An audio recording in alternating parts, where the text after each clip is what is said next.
Hello and welcome to SPMIS Academy. Today we'll analyze important newspaper articles of 13th March 2025.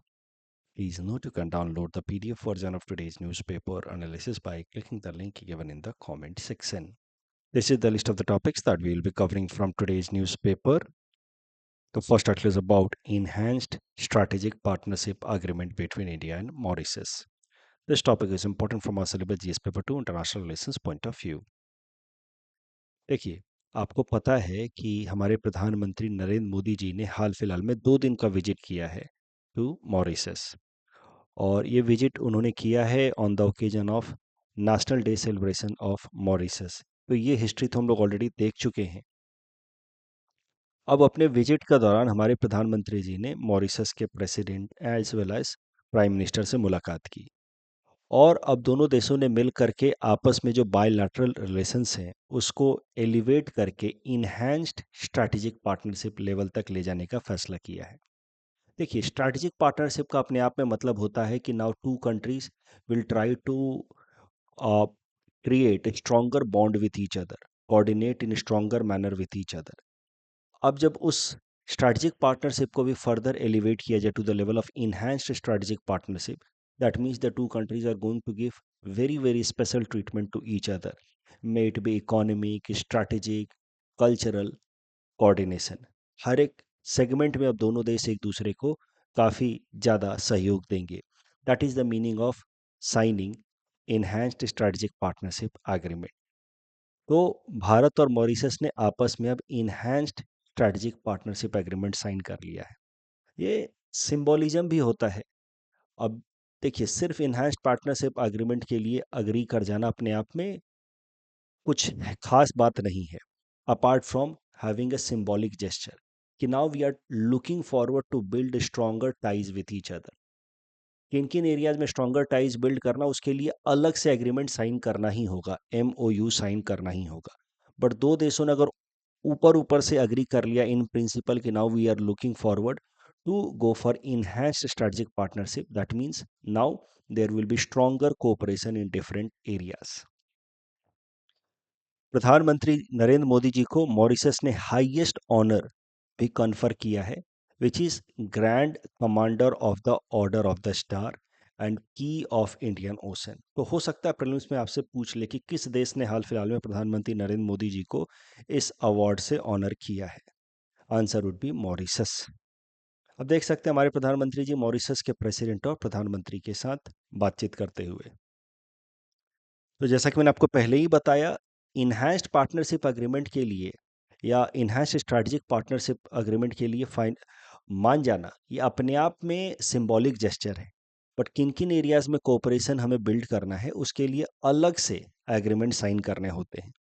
So during this visit only our prime minister has signed 8 MOUs in different areas with Mauritius to strengthen ties between the two countries। Economic और infrastructure collaboration के लिए एक agreement sign हुआ है, जिसमें दोनों देशों ने अब माना है कि ज़्यादा से ज़्यादा ट्रेड जो है वो हम लोग लोकल करेंसीज में करेंगे, इंडियन रुपी एंड मॉरिशियस रुपी में हम लोग ट्रेड करेंगे rather than relying on hard currencies like dollar. इससे हार्ड करेंसी की रिक्वायरमेंट आपस में ट्रेड करने के लिए कम होगी, जिससे ट्रेड जो है वो फर्दर बिल्ड हो पाएगा।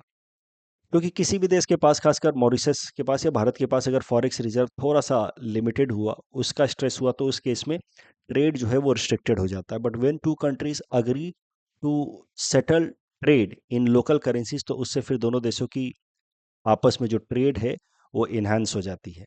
भारत ने साथ ही साथ कमिट किया है कि it will B funding Mauritius parliament building development. तो एक इंफ्रास्ट्रक्चरल डेवलपमेंट के लिए कमिटमेंट किया है भारत ने। India is also committed of Mauritian rupee of $500 million का प्रोजेक्ट, डेवलपमेंटल प्रोजेक्ट लेकर के आएंगे मॉरिशस के अंदर। साथ ही साथ ह्यूमन रिसोर्स स्किल डेवलपमेंट के लिए भारत ने कमिट किया है कि 500 मॉरिशियस सिविल सर्वेंट्स को ट्रेन किया जाएगा भारत में in next 5 years। Defence and security cooperation को फर्दर करते हुए इंडिया हैज़ कमिटेड कि it will B establishing a police academy and national maritime information sharing centre in Mauritius. साथ ही साथ कल्चरल टाइज को स्ट्रेंथन करने के लिए दोनों देशों के बीच में Now Mauritian travelers would be given assistance for pilgrimages like चार धाम यात्रा एंड रामायण ट्रेल। चार धाम भारत के अंदर जो चार इंपॉर्टेंट होली हिंदू साइट्स हैं, Badrinath, Kedarnath, Gangotri and Yamunotri, all of them are in Uttarakhand. ये चार धाम यात्रा कई सारे हिंदू पिलग्रिम्स के लिए बहुत ही पायस माना जाता है। तो हिंदू कम्युनिटी के लोग मॉरिशस में रहते हैं, तो उनके लिए चार धाम यात्रा काफ़ी महत्वपूर्ण है। तो अब मॉरिशस के पिलग्रिमेजेस को चार धाम यात्रा में असिस्ट करेगा भारत, ताकि वो आराम से भारत आए और अपनी चार धाम यात्रा पूरी कर पाए। साथ ही साथ रामायण ट्रेल, क्या है रामायण ट्रेल अगले पेज पे देखेंगे, वहाँ पे भी ट्रैवल करने पे और उसके अलग अलग साइट्स को कवर करने के लिए भारत मदद करेगा मॉरिशियन ट्रैवलर्स के लिए। तो इसी इतना डिटेल में आपको अभी याद नहीं रखना है चीज़ों को, जब मेंस आएगा उस वक्त आपको कुछ कुछ चीज़ें जितना हो सके उतना याद रखने की कोशिश करनी है। हो सकता है सीधा सीधा इंडिया मॉरिशस रिलेशंस के ऊपर प्रश्न पूछ लिया जाए, उस केस में तो जितना पॉइंट आपको याद होगा उतना अच्छा है। हो सकता है कि in general Indian ocean countries के बारे में प्रश्न पूछे कि इंडियन ओशन आइलैंड कंट्रीज के साथ भारत अपने संबंध अच्छे करने के लिए क्या कर रहा है। वहाँ पे आपको मॉरिशस के साथ, मालदीव के साथ, श्रीलंका के साथ, सेचिल्स के साथ, इन देशों के साथ भारत अपने संबंध अच्छे करने के लिए क्या क्या कर रहा है, उन सब के कुछ कुछ पॉइंट्स अगर आप याद रख पाए तो your answer becomes better. So right now you just have to keep in mind कि भारत ने एक Indian Ocean island country Mauritius के साथ अपनी पार्टनरशिप को इन्हांस कर दिया है to the level of enhanced strategic partnership, और कुछ इंपॉर्टेंट एग्रीमेंट साइन किए हैं, economic, skill development, infrastructure, defence as well as cultural ties. Cultural ties की हम लोग बात कर रहे थे, चार धाम यात्रा हो या रामायण ट्रेल में मॉरिशियन ट्रैवलर्स को असिस्ट करेगा भारत। रामायण ट्रेल क्या है वो समझते हैं। तो रामायण जो एपिक ग्रंथ रामायण है, उससे संबंधित जो इंपॉर्टेंट साइट्स हैं श्रीलंका में या कुछ साइट्स जो भारत के तमिलनाडु स्टेट्स में हैं, उनको मिला करके एक कनेक्टेड टूरिस्ट सर्किट डेवलप किया गया है जिसका नाम है रामायण ट्रेल। ये रामायण ट्रेल जो है वो श्रीलंकन टूरिज्म डिपार्टमेंट ने इसकी शुरुआत की कि रामायण से संबंधित जो इम्पोर्टेंट टूरिस्ट साइट्स हैं उनको आपस में कनेक्ट किया जाए with good infrastructure, may it be road या रेलवे लाइन। फिर भारत ने भी उसमें कॉम्प्लीमेंट किया। तो now India has also collaborated in development of Ramayana trail, but it was originally started by Sri Lankan tourism department. तो रामायण ट्रेल के अंदर इंपॉर्टेंट साइट्स हैं जैसे कि अशोक वाटिका, सीता अम्मम टेम्पल, रावना फॉल्स। इन सब साइट्स के बीच में स्ट्रॉन्ग कनेक्टिविटी डेवलप की जा रही है ताकि कोई हिंदू पिलग्रिम अगर इनको विजिट करना चाहता है तो आराम से सारे साइट्स को एक ही टूर में कंप्लीट कर पाए। और अब as a result of this current agreement between India and Mauritius, now even Mauritian pilgrims will be assisted to cover all the sites that fall under Ramayan Trail. चार धाम यात्रा के बारे में हमने बात की, उससे रिलेटेड ये प्रीलिम्स प्रैक्टिस क्वेश्चन है। Please attempt this question and submit the answer in the comment section. Next topic is about Chagos Archipelago. This topic is important from our syllabus GS paper 2 international relations point of view. Chagos, देखिए सबसे पहले समझिए कि archipelago का मतलब होता है series of islands. ये तो आप ज्योग्राफी क्लास में भी पढ़ते ही होंगे। तो Chagos archipelago means series of islands. छोटे छोटे छोटे छोटे लगभग 60 आइलैंड्स हैं इंडियन ओशन में जिनको कहा जाता है चागोस आर्कीपेलागो। इन चागोस आर्कीपेलागो मतलब जो छोटे छोटे आइलैंड्स हैं लगभग 60 के आसपास, इनमें से एक महत्वपूर्ण आइलैंड है जिसका नाम है Diego Garcia. In fact Diego Garcia is the largest island amongst the Chagos archipelago, यानी कि amongst all the islands of Chagos the largest one is Diego Garcia. ये पूरा का पूरा जो चागोस आर्कीपेलागो है यानी कि सीरीज ऑफ आइलैंड्स है, it is disputed between Mauritius, आप रादर ऐसा कहिए कि it was disputed between Mauritius and UK. वो इसलिए क्योंकि मॉरिशस वाज वंस और टेरिटरी या कॉलोनी ऑफ यूके। ये हम ऑलरेडी देख चुके हैं कि पहले ये फ्रांस की टेरिटरी हुआ करती थी या कॉलोनी हुआ करती थी, बाद में इसको ब्रिटेन ने अपने अंडर ले लिया। ये हम लोग लास्ट टू लास्ट डिस्कशन में ही हमने देखा था। अब मॉरिशस ने यूके को इंडिपेंडेंट कर दिया, I am so sorry, UK ने मॉरिशस को इंडिपेंडेंट कर दिया 1968 में। तो मॉरिशस को आज़ादी मिल गई 1968 में, लेकिन ब्रिटेन ने चागोस आर्कीपेलागो के ऊपर अपना कंट्रोल कंटिन्यू रखा। Britain continued Chagos archipelago to maintain it as British Indian Ocean territory, BIOT।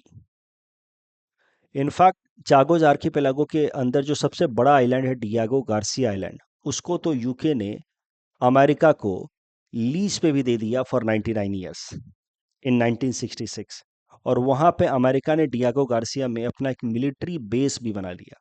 This military base was frequently used by American forces during their Iraq War, जो 1990 में लड़ा गया, फिर 2001 में लड़ा गया, और दूसरा during Afghanistan war which continued from 2001 to 2021। तो इंडियन ओशन में अमेरिका का स्ट्रॉन्ग प्रेजेंस है because of this Diego Garcia island, जिसको दिया है अमेरिका को ब्रिटेन ने। और ये जो पूरा का पूरा डियागो गार्सिया या चागोस आर्कीपेलागो है, it is itself disputed between Britain and Mauritius. Mauritius का कहना है कि आपने जब हमें आज़ाद कर दिया 1968 में, तो you must leave Chagos archipelago as well, it is part of Mauritius. तो ये इंटरनल डिस्प्यूट चल रहे थे। ये डिस्प्यूट काफी साल तक चलते रहे ब्रिटेन और मॉरिशस के बीच में। यूएस तो एक तरह से समझिए कि बस रेंट पे है 99 ईयर्स के लिए, तो यूएस सीधा सीधा इसमें कन्फ्लिक्टिंग पार्टी नहीं था। This was conflict, Chagos archipelago dispute was between UK and Mauritius. Mauritius ने कई सारे जगहों पे कंप्लेंट रजिस्टर किए, जैसे इंटरनेशनल कोर्ट ऑफ जस्टिस में या यूनाइटेड नेशंस के प्लेटफॉर्म पे, और हर प्लेटफॉर्म पे इट वाज अल्टीमेटली आर्ग्यूड कि चागो राइटफुली बिलोंग्स टू मॉरिशस। तो इतने साल के डिस्प्यूट के बाद अल्टीमेटली लास्ट ईयर 2024 में UK agreed to transfer Chagos island to Mauritius. लेकिन उस एग्रीमेंट के अंतर्गत ये भी लिखा हुआ था कि यूएस का जो डियागो गार्सिया आइलैंड है, यानी कि बेसिकली जो डियागो गार्सिया आइलैंड जो यूएस ने लीज पे लिया हुआ है, that will continue to remain with US for 99 years, यानी कि till 2065 Diego Garcia will be retained by US as its military base. So after so many years of dispute regarding Chagos Island between UK and Mauritius, now UK has finally agreed to give back Chagos Island to Mauritius. But US will continue to have its military base in Diego Garcia for 99 years. जो lease agreement था वो continue रहेगा between US and UK as per the MOU between UK and Mauritius. अब हमारे प्रधानमंत्री जी ने हाल फिलहाल में मॉरिशस को विजिट किया है। अपने विजिट के दौरान हमारे प्रधानमंत्री जी ने कहा कि भारत का पूरा पूरा सहयोग रहेगा मॉरिशस के लिए in order to reaffirm its sovereignty over Chagos archipelago. So India will provide complete support to Mauritius in order to reinstate its sovereignty over Chagos archipelago। और फिर हमारे प्रधानमंत्री जी ने कहा कि भारत का तो हमेशा से विजन ही है to ensure free, open and secure Indian Ocean. Bharat हमेशा से चाहता है कि इंडियन ओशन जो है वो किसी भी foreign power, specially super powers के इन्फ्लुएंस से फ्री रहे। यहाँ पे कोई भी सुपर पावर जैसे कि यूएस हो, यूके हो, चाइना हो, फ्रांस हो, इनका कोई इन्फ्लुएंस इंडियन ओशन में ना रहे। So I have told you so many times कि India wants to retain Indian ocean as backyard of Indian navy. It wants Indian navy to be the first responder in case of any contingency in Indian ocean, and that is the reason why India always want कि किसी भी foreign super power का यहाँ पे influence ना बढ़े, चाहे वो कोई भी हो। और इस डायरेक्शन में ये जो डेवलपमेंट हुआ है, जहां पे now UK has agreed to transfer back Chagos island to Mauritius, is a positive step. और भारत इसमें पूरा पूरा मदद करेगा मॉरिशस की in order to reinstate its sovereignty over Chagos archipelago. तो जैसा कि मैंने आपको कहा, India always wanted Indian Ocean to remain free, open and secure. It wants Indian Ocean to remain free from influence of super power and India wants this Indian Ocean region to get declared as Indian Ocean Zone of Peace. तो Indian ocean zone of piece concept है क्या, वो जरा समझिए। भारत हमेशा से ही चाहता है कि ये रीजन जो है वो Indian ocean zone of peace declare हो जाए। ये भारत का एक लक्ष्य है with respect to Indian Ocean. तो कभी भी इंडियन ओशन पे प्रश्न आए तो you should be mentioning the concept of Indian ocean zone of peace. क्या है Indian ocean zone of peace, वो समझते हैं। 1971 में ये कॉन्सेप्ट को प्रपोज किया गया था यूनाइटेड नेशन जनरल असेंबली के प्लेटफॉर्म पे प्रपोज किया गया था। As per this proposal, Indian ocean should be demilitarised, it should be prevented from becoming a theatre या ground for conflict between great powers. उस टाइम में 1971 में cold war was going on between US and USSR block. So उस time के great powers यही दोनों थे, US and USSR. और Indian ocean zone of peace का जो कॉन्सेप्ट है ये प्रपोज किया गया यूनाइटेड नेशन के प्लेटफॉर्म पे 1971 में श्रीलंका द्वारा, जिसको सपोर्ट किया भारत और इंडोनेशिया ने। और ये तीनों देश जो हैं वो नॉन अलाइनमेंट मूवमेंट के फॉलोअर थे, and following non alignment movement India, Indonesia, Sri Lanka wanted कि Indian ocean should be declared as Indian Ocean Zone of Peace, means it should be made free from any kind of interference by the superpowers US या USSR bloc. Ultimately, United Nations General Assembly adopted Resolution number 2832 in December 1971 declaring Indian Ocean as Zone of Peace. But जैसे ही cold war खत्म हुआ, this concept of Indian Ocean Zone of Peace has lost its relevance because it was defined in the background of Cold War. So now it has lost its relevance, but India want to continue this concept of Indian Ocean Zone of Peace in the current geopolitical scenario. India wants to sustain this, and not just in terms of US or USSR, but any superpower or rising power who does not belong to Indian Ocean should not have major say in Indian Ocean. May it be China, may it be US, may it be France or Britain. भाई आपका यहाँ पे कुछ लेना देना नहीं है। ऐसा भारत चाहता है कि Indian ocean zone of peace का जो कॉन्सेप्ट है it should be sustained and practised even in current times, though officially it has lost its relevance because it was defined in terms of cold war dynamics. तो भारत चाहता है कि भारत के अलावा जो भी इंडियन ओशन कंट्रीज है जो इंडियन ओशन में कोस्ट शेयर करते हैं, वही इंडियन ओशन के संबंधित इंपॉर्टेंट फैसले लें और किसी भी फॉरेन पावर को यहाँ स्टेशन होने ना दिया जाए। मतलब सरल शब्दों में Indian ocean zone of piece concept should be continued and for it must be ensured कि it remain free from interference of any super power. तो इस डायरेक्शन में आप कह सकते हैं कि ये जो चागोस आर्कीपेलागो का ट्रांसफर हुआ है from UK to Mauritius is a good step, and that is why India is supporting Mauritius in order to ensure its autonomy and sovereignty over Chagos archipelago. ये जो डिस्कशन हमने किया इसके basis पे prelims practice question है। Please attempt this question, you can submit the answer in the comment section. आपसे ऐसा भी सवाल पूछा जा सकता है कि what is the concept of Indian ocean zone of peace. इसको इम्प्लीमेंट करने में चैलेंजेस क्या हैं? चैलेंजेस ऑफ कोर्स यूएस का military presence at Diego Garcia, China का belt and road initiative dubbed as string of pearls in the Indian ocean, या lack of enforcement mechanism. इसका आज के डेट में रेलेवेंस क्या? तो आप लिखेंगे कि Indian ocean zone of peace का जो concept it was mainly declare during the cold war time, though cold war dynamics is no longer there, yet the world is guided by rivalry between major superpowers, may it be China, US, Russia and European allies. तो ऐसे case में the concept of Indian Ocean Zone of Peace still retains its relevance. Indian Ocean Zone of Peace means the Indian Ocean region must be free from any kind of militarization by any of these super powers. ऐसा कुछ आप लिख सकते हैं कि ठीक है cold war नहीं है, yet this concept Indian ocean zone of peace retains its relevance. ऐसा आप लिख करके कंक्लूड कर सकते हैं। Next topic is about APAAR ID. This topic is important from our syllabus GS paper 2 governance point of view. APAAR ID, automated permanent academic account registry ID, पूरा नाम ना भी याद रखे तो भी चलेगा। It is a 12 digit identification number which will be assigned to every student in our country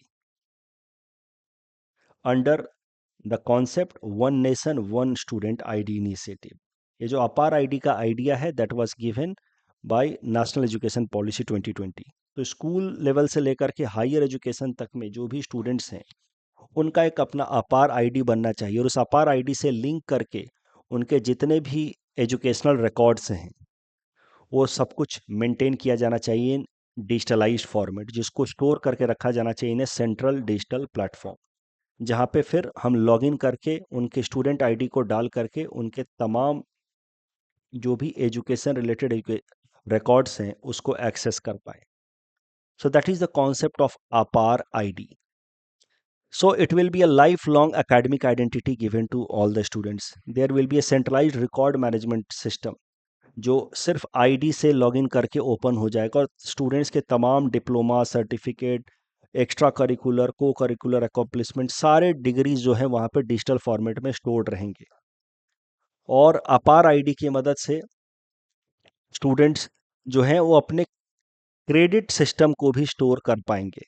इसी अपार आईडी, एक बार फिर से समझिए, अपार ID will be linked with academic bank of credit and national credit framework as well, which will help students in managing their credit transfer facilitation। तो ये क्या मामला है पूरा, नेशनल क्रेडिट फ्रेमवर्क क्या है, एकेडमिक बैंक ऑफ क्रेडिट क्या है, वो जरा देखते हैं। They are also going to be linked with APAAR ID. तो ये दोनों हैं क्या, जरा देखते हैं। देखिए national credit framework NCRF, it aims to integrate various learning streams and educational flexibility provide करने की कोशिश कर रहा है। तो ये कॉन्सेप्ट जो है नेशनल क्रेडिट फ्रेमवर्क, इसको लाया गया है अंडर नेशनल एजुकेशन पॉलिसी। इसको भारत सरकार ने अप्रूवल दिया 2023 में। ये एजुकेशनल फ्लेक्सिबिलिटी के लिए लाया जा रहा है। तो एजुकेशनल फ्लेक्सिबिलिटी कैसे होगी, अब बच्चे जो हैं वो अपना खुद का प्लान कर सकते हैं कि उनको हायर स्टडीज कैसे कंप्लीट करना है। तो कॉलेज में चले गए आप, तो आपको as per this national credit framework कोई जरूरी नहीं है कि आप अपना 4 साल का कोर्स 4 साल में ही कंप्लीट करें। You are allowed to learn at your own pace. Educational flexibility के लिए मतलब, मान लीजिए कि आपको अपना ग्रेजुएशन कंप्लीट करने के लिए 41 क्रेडिट्स अर्न करने हैं अलग अलग सब्जेक्ट्स के। तो अब हर साल में एक फिक्स नंबर ऑफ क्रेडिट आपको अर्न करना ही है, नॉट नेसेसरी। आप कुछ क्रेडिट जो हैं, वैसे तो 4 साल में मुझे लगता है कि मिनिमम 140 या 50 क्रेडिट्स तो अर्न करना ही होता है आपको 4 साल की डिग्री अर्न करने के लिए। तो मान लीजिए, चलिए लेटेस्ट टेक एन एग्जांपल कि आपको 200 क्रेडिट अर्न करने हैं 4 साल की पढ़ाई में, तब जाकर के आपको ग्रेजुएशन की डिग्री मिलेगी।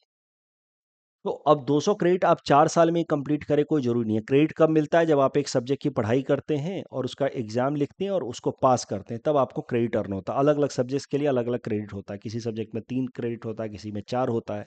आप कॉलेज में पढ़ाई करते हैं तो समझते हैं इस बात को। तो as per this national credit framework, आप अपने हिसाब से अपने क्रेडिट्स अर्न कर सकते हैं। आपको जो सब्जेक्ट अभी पढ़ना है फर्स्ट ईयर वाले, वो अभी पढ़िए। उसमें से कुछ सब्जेक्ट्स आपने नहीं पढ़े तो अभी के लिए मत पढ़िए, बाद में पढ़िएगा। अपने हिसाब से 1 साल का कोर्स 2 साल में किया आपने, यानी कि फर्स्ट ईयर आपने 2 साल में कंप्लीट किया। जैसे जैसे जो जो सब्जेक्ट आप पढ़ते जाएंगे उस सब्जेक्ट का आप एग्जाम लिखेंगे, जो उससे क्रेडिट अर्न होगा वो आपके एकेडमिक बैंक ऑफ क्रेडिट में स्टोर होता जाएगा। तो आपने, ये अभी सिस्टम पूरी तरीके से इम्प्लीमेंट नहीं हुआ है, बट फिर भी ध्यान से समझिए कैसा रहेगा ये नेशनल क्रेडिट फ्रेमवर्क। जब पूरी तरह से अप्लाई हो जाएगा तो ये कैसे काम करेगा समझिए। एक स्टूडेंट को किसी एक कॉलेज में एडमिशन लेकर के रहने की जरूरत नहीं है। Student can opt few courses from college A, few from college B and other courses from college C. अब कॉलेज ए से उसने जो कोर्स की पढ़ाई की उसका एग्जाम देगा, उससे जो क्रेडिट अर्न होंगे वो उसके एकेडमिक बैंक ऑफ क्रेडिट में सबमिट होगा। कॉलेज बी से जो उसने एग्जाम दिए, पढ़ाई की, उसके बाद जो उसके क्रेडिट अर्न होंगे वो उसके एकेडमिक बैंक ऑफ क्रेडिट में स्टोर होगा। सेम इज फॉर कॉलेज सी। तो अब मान लीजिए कि 4 साल में उसको 200 क्रेडिट अर्न करने थे, तो हो सकता है कि उसमें से 80 क्रेडिट जो है वो कॉलेज ए से अर्न करे, 80 क्रेडिट वो कॉलेज बी से अर्न करे, 40 क्रेडिट जो है कॉलेज सी से अर्न करे। कॉलेज सी से उसने कुछ डिग्री लिए एग्जाम दे करके, कॉलेज बी से उसने कुछ डिग्री लिए एग्जाम दे करके, कॉलेज ए से उसने कुछ एग्जाम दे करके क्रेडिट लिए।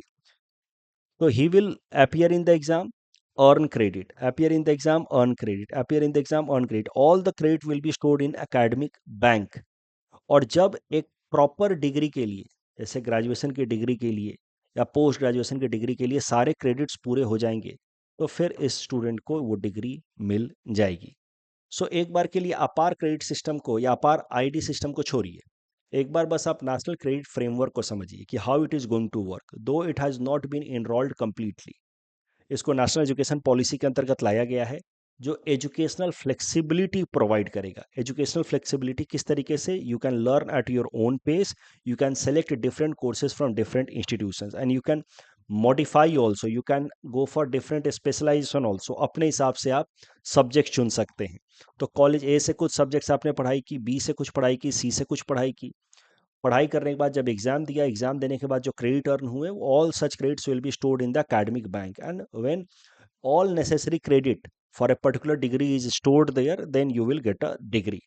So इस तरीके से national credit framework and academic bank of credit ABC will work in tandem with each other. But in दोनों को इम्प्लीमेंट करने के लिए जरूरी है कि एक बच्चे का, एक स्टूडेंट का अपना एक प्रॉपर अपार आईडी सिस्टम हो, जो कॉलेज ए, कॉलेज बी, कॉलेज सी तीनों जगह रिकॉग्नाइज्ड हो। एक अपार ID system would be in fact a life long academic identity. So this is why I'm saying कि APAR ID will have these features: lifelong academic identity, centralized record management, and it will also help in credit transfer facilitation. मतलब it will help in functioning of this concept, national credit framework, which will work in tandem with academic bank of credit. अब problem क्या आ रही है?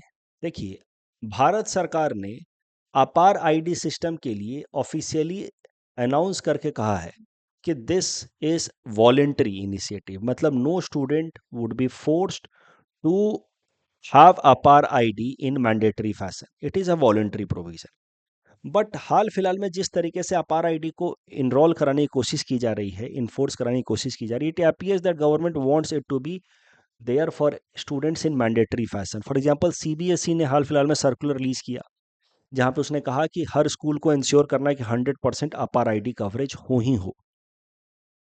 Some schools have forced parents and students to enroll into APAR ID and have an APAR ID for themselves.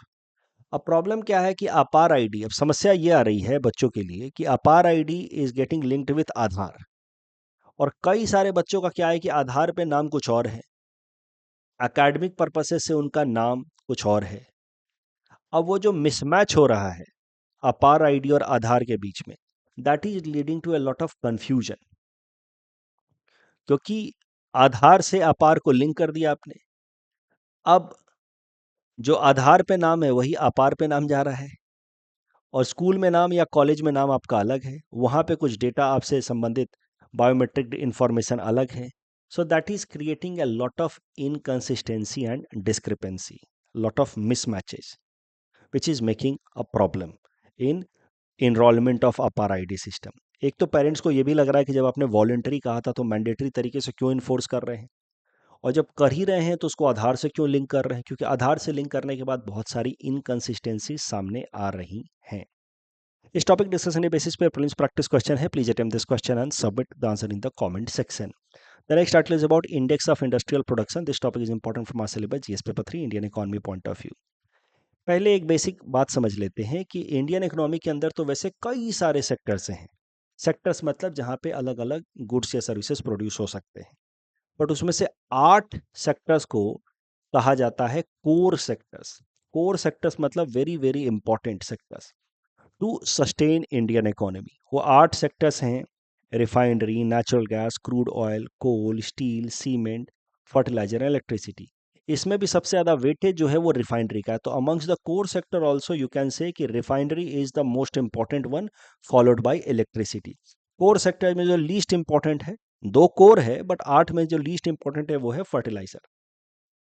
इनको core sector इसलिए कहते हैं because they mostly produce those things which have multiplier effect on the economy. Multiplier effect मतलब one thing leading to another. For example, अगर refinery ठीक से काम ना करे तो देश के अंदर पेट्रोलियम प्रोडक्ट्स की सप्लाई जो है वो कम हो जाएगी।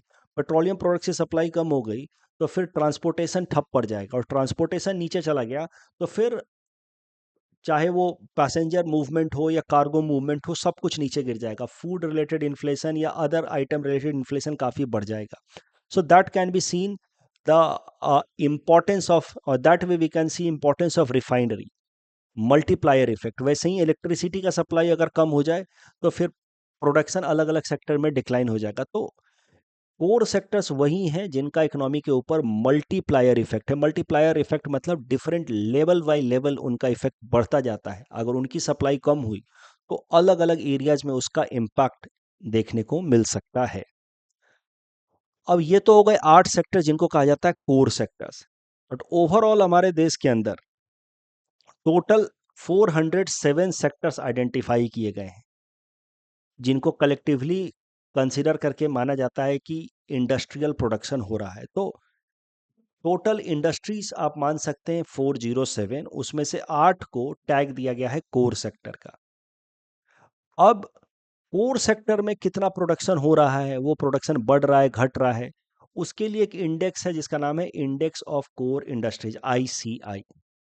और ओवरऑल इंडस्ट्रियल सेक्टर में यानी कि 407 तरह के जो इंडस्ट्रीज हैं उनको मिला करके प्रोडक्शन बढ़ रहा है या घट रहा है, उसके लिए एक इंडेक्स है जिसका नाम है IIP, index of industrial production.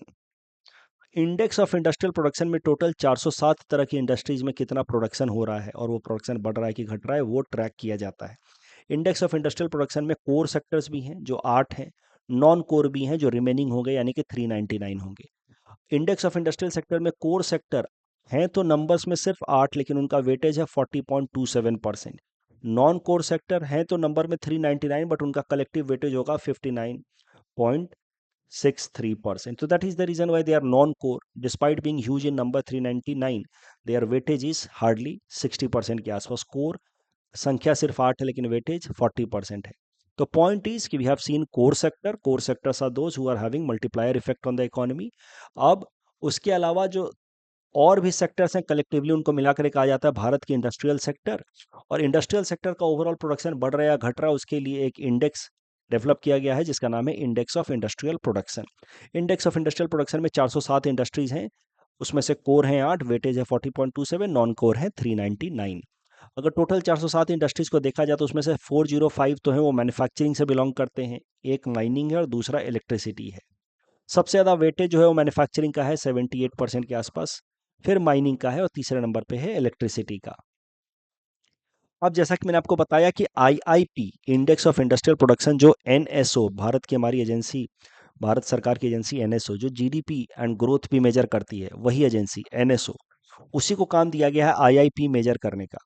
तो आईआईपी ईयर बाय ईयर कैसे बढ़ रहा है, तो आईआईपी को, जिन बच्चों को मैंने इन्फ्लेशन कैलकुलेशन सिखाया है प्लीज याद करो कि वहां पे भी इंडेक्स होता है डब्ल्यूपीआई एंड सीपीआई, और वो भी मंथली बेसिस पे कैलकुलेट होता है with a base year. Similarly IIP एक इंडेक्स है जो मंथली कैलकुलेट होता है just like WPI and CPI. और आईआईपी अगर बढ़ रहा है किसी भी मंथ में तो इसका मतलब है कि उसी मंथ में पिछले साल के मुकाबले इस साल प्रोडक्शन ज्यादा हो रहा है। So the current news is कि IIP has increase by 5% in January 2025। That simply means कि जनवरी 2024 की तुलना में जनवरी 2025 में इंडस्ट्रियल प्रोडक्शन जो है वो 5% ज़्यादा हुआ है, which is a good sign. दिसंबर महीने में भी हम पॉजिटिव में थे। Index of industrial production for December 2024 was 3.55%। That means दिसंबर 2023 की तुलना में दिसंबर 2024 में 3.55% इंडस्ट्रियल लेवल पे प्रोडक्शन इंक्रीज हुआ है।